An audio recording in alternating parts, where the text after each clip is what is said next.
रामकृष्ण हरी. सार्थ श्री ज्ञानेश्वरी. अध्याय 8. अक्षर ब्रह्मयोग. भाग 4. यत्र काले त्वनावृत्ती मावृत्तिं चैव योगिनः प्रयाता यान्ति तं कालं वक्ष्यामि भरतर्षभ. हे अर्जुना, ज्या काळात गेलेले योगी पुन्हा जन्माला येत नाहीत आणि परत येणाऱ्या गतीला प्राप्त होतात, तो काळ अर्थात दोन्ही मार्ग मी सांगतो. ते विची आणिकेही एके प्रकारे हे जाणता आहे सोपारे. तरी देह सांडितेनी अवसरे जेथ मिळती योगी अथवा अवचटे ऐसे घडे. जे अनवसरे देह सांडे तरी मागवते येणे घडे. देहासीची म्हणून काळशुद्धी जरी देह ठेविती तरी ठेवित खेवी ब्रह्मची होती. एरवी काळी तरी येती संसारा पुढती. तैसे सायुज्य आणि पुनरावृत्ती ये दोन्ही अवसरा अधीन आहाती. तो अवसरू तुझ प्रती प्रसंगे सांगो. तरी ऐके गा सुभटा पातलिया मरणाचा माझी वटा. पांचया पुलालिया वाटा निघती अंती. ऐसा वरी पडिला प्रयाण काळी बुद्धी ते भ्रमू न गिळी. स्मृती नव्हे आंधळी न मरे मन. हा चेतना वर्गू आघवा मरणी दिसे टवटवा. परी अनुभवलिया ब्रह्मभावा गवसणी होऊनी. ऐसा सावधा समवावो आणि निर्वाण वेरी निर्वाहो. हे तरीच घडे जरी सावाओ अग्नीचा आथी. पहा पावारेने की उदके जै दिवी याचे दिवे पण झाके. तै असतीच काय देखे दिठिया पुली. तैसे देहांतीचेनी विषम वाते देह आत बाहेरी श्लेष्मा आणते. तै विझोनी जाय उजिते अग्नीचे जेव्हा. ते वेळी प्राणासी प्राणू नाही तेथ बुद्धी असोनी करील काही. म्हणून अग्निवीण देही चेतना न थारे. अगा देहीचा अग्नी जरी गेला तरी देह नव्हे चिखलू ओला.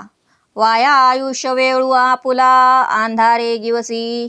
आणि मागील स्मरण आघवे ते तेने अवसरे सांभाळावे. मग देह त्यजूनी मिळावे स्वरूपी की. तव तया देह श्लेष्माचे चिखली चेतनाची बुडोनी गेली. तेथ मागिली पुढिली हे ठेली आठवण सहजे. म्हणून आधी अभ्यासू जो केला तो मरण न येताची निमोनी गेला. जैसे ठेवणे न दिसता मालवला दीपू हातीचा. आता असो हे सकळ जाणपा ज्ञानासी अग्निमूळ. तया अग्नीचे प्रयाणी बळ संपूर्ण आथी. त्याप्रमाणे देहत्यागानंतर ज्या स्वरूपाला योगी प्राप्त होतात ते वर्म आणखी एका प्रकाराने जाणण्यास सोपे आहे. अथवा अकस्मात असे घडते की जे योगी अयोग्य वेळी देह सोडतात त्यांना पुन्हा जन्माला यावे लागते. म्हणून योगी लोकांनी परिशुद्ध काळात देह ठेवला तर देह ठेवता क्षणी ते परब्रह्माशी एकरूप होतात. एरवी अशुद्ध काळात देह ठेवला तर ते पुन्हा संसाराला प्राप्त होतात. याप्रमाणे सायुज्य मुक्ती आणि पुनर्जन्म ही दोन्ही काळाच्या स्वाधीन आहेत. असा जो काळ तो प्रसंगानुसार तुला सांगतो. हे अर्जुना, ऐक. मरणकाळ जवळ आला असता शेवटी पंचमहाभूते आपापल्या वाटेने निघून जातात. या प्रकारे प्राप्त झालेल्या प्रयाणकाळी भ्रम बुद्धीला गिळीत नाही, स्मृती आंधळी होत नाही आणि मन मरत नाही. हा संपूर्ण चेतना देणारा वर्ग मृत्यूसमयी टवटवीत असतो. म्हणजे मृत्यूकाळीही अनुभवलेल्या ब्रह्माचे अखंड अनुसंधान ठेवतो. याप्रमाणे सर्व इंद्रिय समूह सावध असतात आणि तो सावधपणा शेवटपर्यंत टिकतो. तेव्हा तो मरणकाळ योग्य मानला जातो. परंतु जठराग्नी प्रदीप्त असेल तरच हे घडते. असे पहा की वाऱ्याने अथवा पाण्याने दिव्याचा प्रकाश नाहीसा होतो तेव्हा पूर्वी असलेली आपली दृष्टी कार्यरत असूनही अंधारात दिवा नसल्यामुळे पाहू शकते काय. त्यावेळी मृत्युमुखी होणाऱ्या विषमवाताने शरीर आत बाहेर कफाने व्याप्त होते. त्यावेळी जठराग्नीचे तेज विझून जाते. त्यावेळी प्राणाला क्रियाशक्ती नसते. अशा वेळी बुद्धी असूनही तो काय करू शकेल? म्हणून देहात जठराग्नी असल्याशिवाय देहात चेतना वाहत नाही. अरे, देहातील अग्नी जर नाहीसा झाला तर तो देह न राहता ओल्या चिखलाचा गोळा असतो. यावेळी आयुष्य आपला वेळ व्यर्थपणे अंधारात शोधित राहतो. त्यावेळी मागे केलेले परमेश्वराचे स्मरण पूर्णपणे सांभाळावयाचे असते आणि मग देहाचा त्याग करून ब्रह्मस्वरूपाशी ऐक्य पावावयाचे असते. परंतु असे घडत नाही. देहांताच्या समयी कफाच्या चिखलात ज्ञानशक्ती बुडून गेल्याने मागील व पुढील गोष्टींचे स्मरण राहत नाही. आपण ठेवलेली वस्तू न दिसताच हातातील दिवा जसा विझून जावा, त्याप्रमाणे मृत्यूच्या पूर्वी जो अभ्यास केलेला असतो तो मृत्यूपूर्वीच नाहीसा झालेला असतो. आता हे सर्व सांगणे असो, ज्ञात राहण्यासाठी जठराग्नी हे मूळ कारण आहे. म्हणून मृत्यूसमयी त्या अग्नीचे संपूर्ण बळ हे असावे लागते. अग्निर्ज्योतिरः शुक्ल षण्मासा उत्तरायणम तत्र प्रयाता गच्छन्ति ब्रह्म ब्रह्मविदो जनाः. अग्नीच्या प्रज्वलित ज्वाळा दिवस, शुक्ल पक्ष व उत्तरायणाचे 6 महिने या अवधीत देह ठेवलेले ब्रह्मवेत्ते या देवतारूप मार्गाने ब्रह्मपदाला प्राप्त होतात. आंतू अग्निज्योतीचा प्रकाशू बाहेरी शुक्लपक्षू वरी दिवसू आणि सामासामाजी मासू उत्तरायण. ऐसिया समयोगाची निवृत्ती लाहोनी जे देह ठेविती ते ब्रह्मची होती ब्रह्मविद. अवधारी गा धनुर्धरा येथवरी सामर्थ्य यया अवसरा तेवीची हा उजू मार्ग स्वपुरा यावयापै. येथ अग्नी हे पहिले पायतरे ज्योतिर्मय हे दुसरे दिवस जाण तिसरे चौथे शुक्ल पक्ष आणि सामास उत्तरायण ते वरचील गा सोपान. येणे सायुज्य सिद्धी सदन पावती योगी. हा उत्तम काळ जाणीजे याते अर्चिरादी मार्गू म्हणिजे. आता अकाळू तोही सहजे सांगेन ऐक. देहाच्या आतमध्ये जठराग्नीचा आणि बुद्धीच्या आत ज्ञानाचा प्रकाश असावा आणि बाहेर शुक्ल पक्षाचा दिवस असावा आणि उत्तरायणातील 6 महिन्यांपैकी कोणताही 1 महिना असावा. अशा उत्तम प्रकारे जुळून आलेल्या योगाची प्राप्ती होऊन जे योगी आपला देह ठेवतात ते ब्रह्मवेत्ते ब्रह्मस्वरूपाशी ऐक्य पावतात. अर्जुना, तू निश्चितपणे लक्षात ठेव की एवढे या काळात सामर्थ्य आहे. ब्रह्मस्वरूपाकडे येण्यास हाच एक मार्ग आहे. या मार्गात जठराग्नी ही पहिली पायरी आहे. ज्योतिस्वरूप ज्ञान ही दुसरी पायरी आहे. दिवस ही तिसरी पायरी आहे आणि शुक्ल पक्ष ही 4थी पायरी आहे आणि 6 महिन्यांचे उत्तरायण ही वरची पायरी आहे. अशा पायरी पायरीने योगी सायुज्य सिद्धी सदनाला प्राप्त होतात.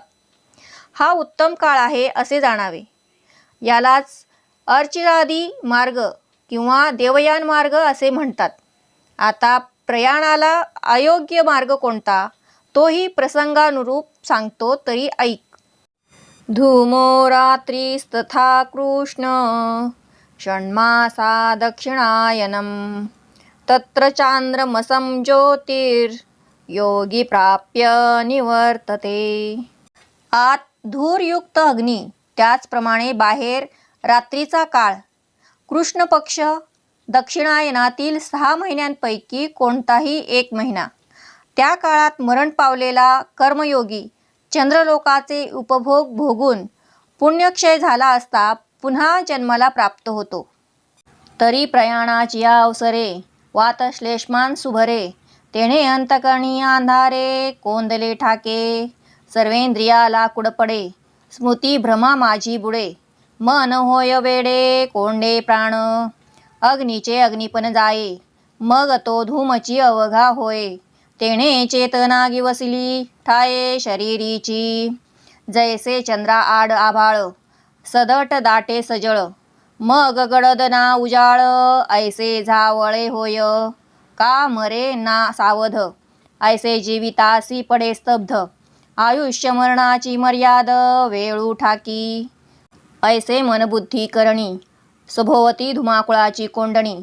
तेथ जन्मे जोडलिये वाहनी युगची बुडे. हा गा हातीचे जे वेळी जाये ते वेळी आणिका लाभाची गोठी के आहे. म्हणून प्रयाणी तव होये येतुली दशा. आणि देहा तू ऐसी स्थिती बाहेरी कृष्ण पक्षू वरी राती. आणि सामासही ओढवती दक्षिणायन. ये पुनरावृत्तीची घराणी आघवी एकवटती जयाची या प्रयाणी. तो स्वरूप सिद्धीची कहाणी कैसेनी ऐके. ऐसा जयाचा देह पडे तया योगी म्हणून चंद्रवरी जाणे घडे. मग तेथुनी मागुता बहुडे संसाराये.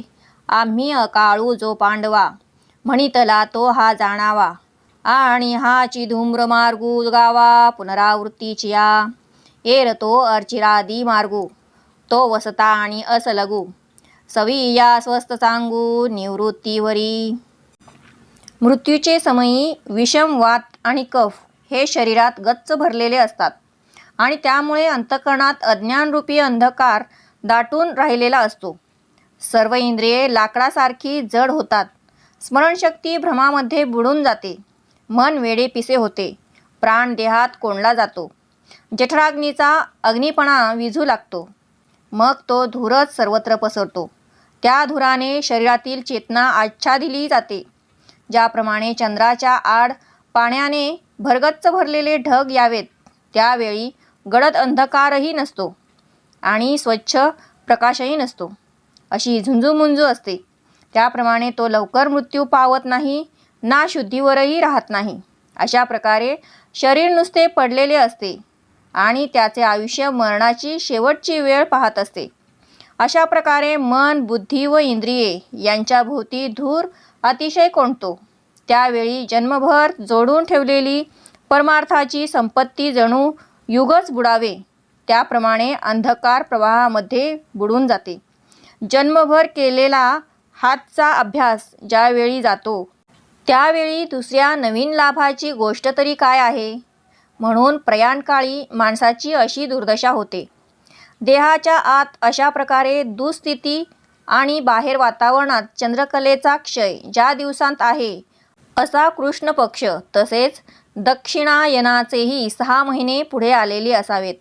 हे सर्व जन्ममरणाच्या चक्रात फिरविणारे प्रकार ज्याच्या मृत्यूचे वेळी एकत्र आलेले असतात.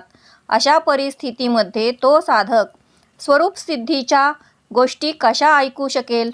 अशा प्रकारे ज्याचा देह पडतो तो योगी असल्यामुळे चंद्रलोकाला जातो.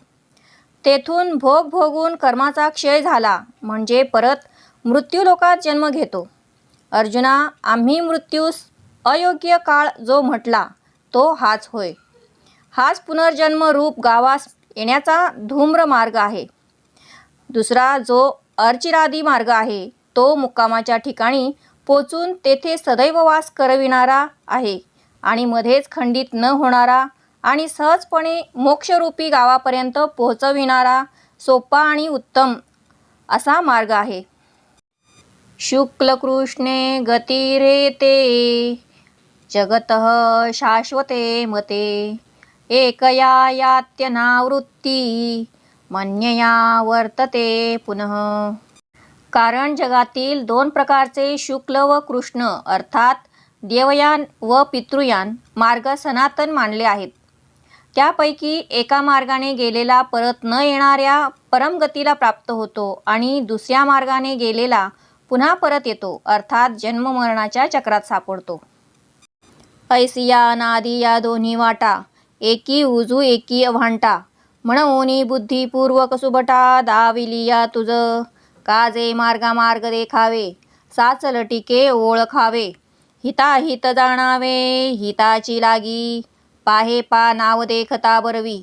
कोणी आड घाली काय अथावी. का सुपंथ जाणोनी आडवी. रिगवत असे जो विष अमृत ओळखे तो अमृत काय सांडू शके. तेवी जो उजू वाट देखे तो अभांटा नवचे. म्हणून पुढे पारखावे खरे कुडे.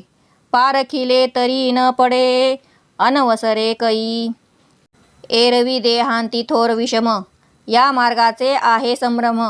जन्मे अभ्यासिली याचे हन काम जाईल वाया, जरी अर्चिरादी मार्ग चुकलिया, अवचटे धूम्रपंथे पडिलिया, तरी संसार पांथी जुंतलिया, भवतची असावे. हे सायास देखोनी मोठे, आता कैसेनी पाये कवेळ फिटे, म्हणून योग मार्गू गोमटे, शोधले दोन्ही. तव एके ब्रह्मत्वा जाईजे, आणि एके पुनरावृत्ती येईजे, परी दैवगत्या जो लाहिजे, देहांती जेणे. अशा या दोन अनादी वाटा आहेत. त्यांपैकी एक सरळ आणि एक आडमार्गांची आहे. म्हणून अर्जुना, तुला या वाटा योग्य विचारपूर्वक दाखविल्या आहेत. कारण की या मार्गांपैकी उत्तम मार्ग कोणता आणि वाईट मार्ग कोणता याचा तू विचार करावास. सत्य आणि असत्य ओळखावे आणि स्वतःचे हित कोणते व अहित कोणते हे समजून घ्यावे. असे पहा की सुसज्ज अशी नाव पाहिल्यावर कोणी अथांग अशा पाण्यात उडी टाकील काय? तसेच ज्याला सात्विक मार्ग माहीत आहे तो आडरानात शिरेल काय? जो विष आणि अमृत उत्तम प्रकारे ओळखतो तो अमृत टाकून देईल काय? त्याप्रमाणे जो सरळ मार्ग पाहतो तो आडमार्गाला जाणार नाही. म्हणून खरे काय आणि खोटे काय याची पारख करावी. अशी पारख झाली म्हणजे कधीही अनुचित प्रसंग येणार नाही. असे केले नाही तर मृत्यूसमयी भ्रममय धूम्रमार्गाचे महान संकट आहे. जो आयुष्यभर ज्या हेतूने अभ्यास केला जातो तो हेतू सफल होऊ देत नाही. जर अर्चिरादी मार्ग चुकला आणि तो योगी अचानक धूम्रमार्गात पडला तर जन्ममरणाच्या चक्रात गुंतून फिरत राहतो. जन्ममरणाचे अपार कष्ट पाहून हे कष्ट कसे नाहीसे होतील हे तुला समजावे म्हणून दोन्ही योग्य मार्गाचे उत्तम प्रकारे स्पष्टीकरण केले. तरी एका मार्गाने ब्रह्मस्वरूपाशी ऐक्य पावावे आणि दुसऱ्या मार्गाने पुन्हा पुन्हा जन्म घ्यावे. परंतु देहावसानाच्या वेळेस दैववशात ज्याला जो मार्ग प्राप्त होईल त्याला तशी गती मिळेल.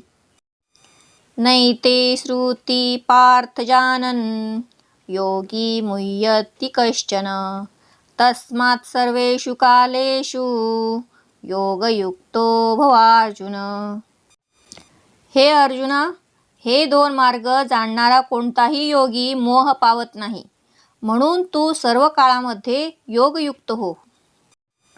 ते वेळी म्हणितले हे नव्हे, वाया अवचटे काय पावे, देह त्यजुनी वस्तू होवावे मार्गेच की. तरी आता देह असो अथवा जावो, आम्ही तो केवळ वस्तूची आहो. का जे दोरी सर्पत्व वावो दोराची कडुनी, मज तरंगपण असे की नसे, ऐसे हे उदकासी कही प्रतिभासे. ते भल तेव्हा जैसे तैसे उदकची की, तरंगाकारे न जन्मेची, ना तरंग लोपे निमेची. तेवी देही जे देहीची वस्तू जाहले, आता शरीराचे तयाचिया ठाई, आडनावही उरले नाही. तरी कोणे काळे काही निमे ते पाहे पा, मग मार्गा ते कासया शोधावे, कोणे कोठुनी के जावे. जरी देश कालादी आघवे आपणची असे, आणि हा गा घटू जे वेळी फुटे, ते वेळी तेथीचे आकाश लागे नीट वाटे.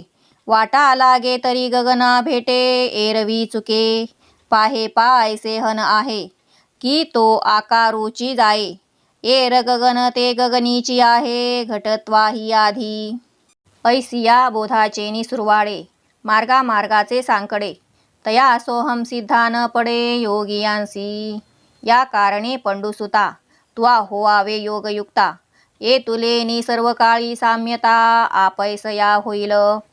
मग भलतेथ भल तेव्हा देहबंधू असो अथवा जावा, परी अबंधा नित्य ब्रह्मभावा विगड नाही. तो कल्पादी जन्मा नागवे, कल्पांती मरण नापलवे. माझी सर्ग संसाराचे नि लाघवे झकवेना, येणे बोधे जो योगी होये, तयासीची या बोधाचे नीटपण आहे. का जे भोगाते पेलुनी पाहे निज रूपाये, पै गा इंद्रादिका देवा, जया सर्वस्वे स्वर्गी गाजती राणीवा. ते सांडणे मानुनी पांडवा डावली जो. अचानक कोणत्या वेळेस देह जाईल हे काही कळत नाही, म्हणून ही गोष्ट राहू दे. देह ठेवल्यानंतर ब्रह्मप्राप्ती व्हावी या मार्गाची काय आवश्यकता आहे? तर आता देह राहो अथवा जावो, आम्ही तर केवळ ब्रह्मस्वरूप आहोत असे ज्ञानी जाणतात.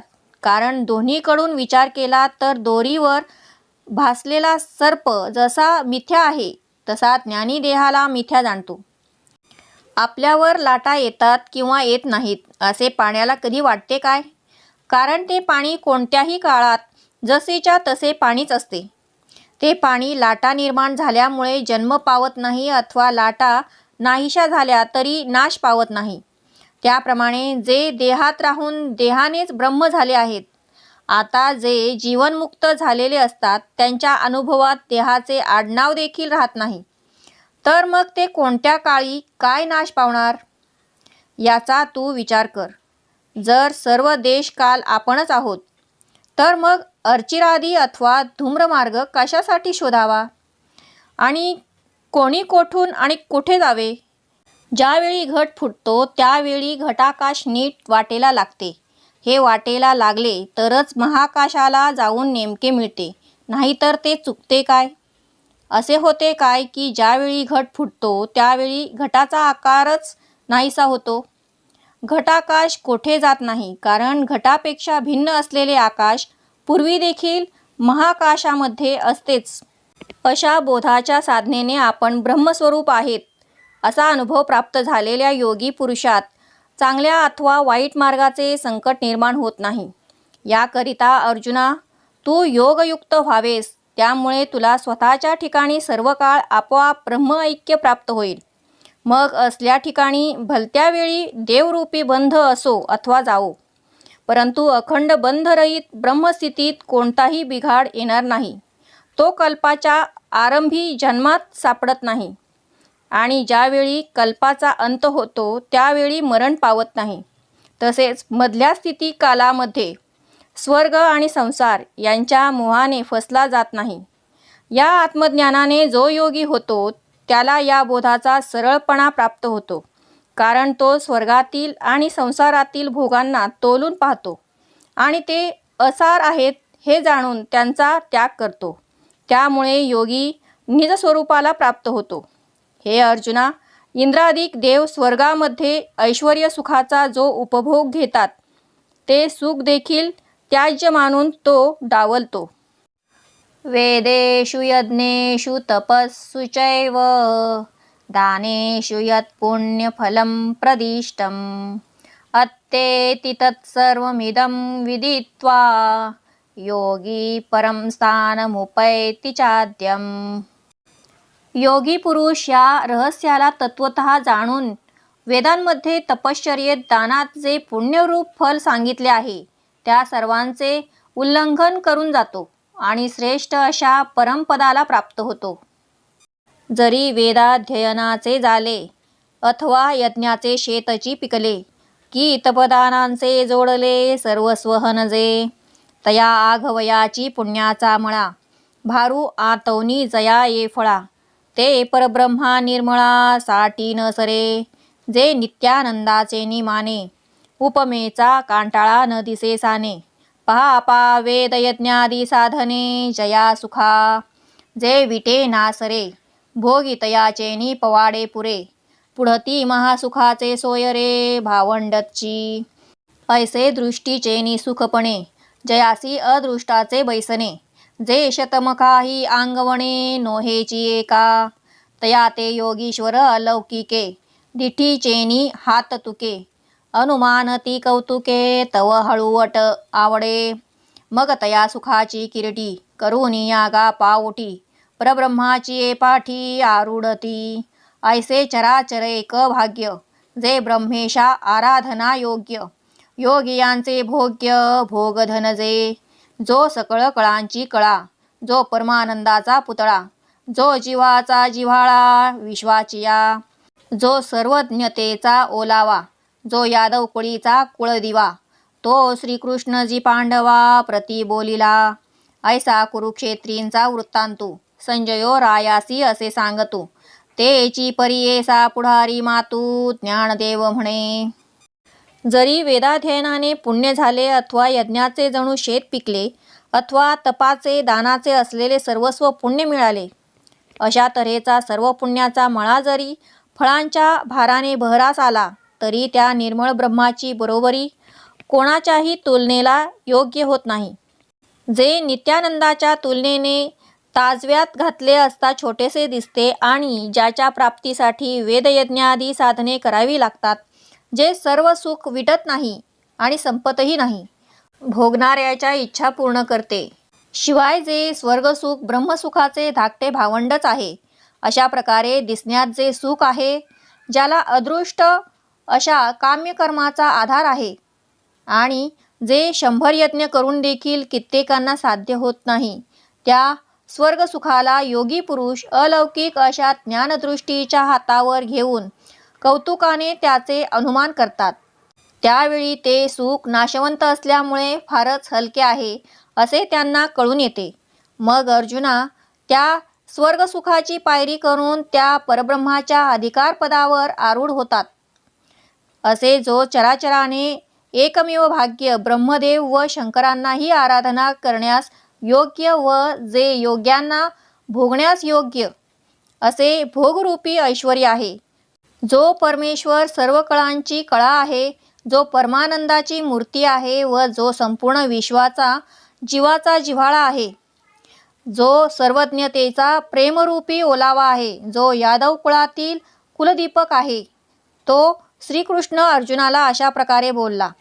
असा हा कुरुक्षेत्रावरील वृत्तांत संजय धृतराष्ट्राला सांगत आहे. ती गोष्ट पुढे श्रवण करा, असे ज्ञानेश्वर महाराज म्हणाले. इति श्रीमद्भगवद्गीतासूपनिषत्सु ब्रह्मविद्यायां योगशास्त्रे श्रीकृष्णार्जुनसंवादे अक्षरब्रह्मयोगो नाम अष्टमोऽध्यायः. हरि ओं तत्सत्. इति श्रीज्ञानदेवविरचितायां भावार्थदीपिकायां अक्षरब्रह्मयोगो नाम अष्टमोऽध्यायः. सर्वश्रेष्ठ ग्रंथराज सार्थ ज्ञानेश्वरीचा 8वा अध्याय भगवंतांच्या कृपेने संपन्न झाला.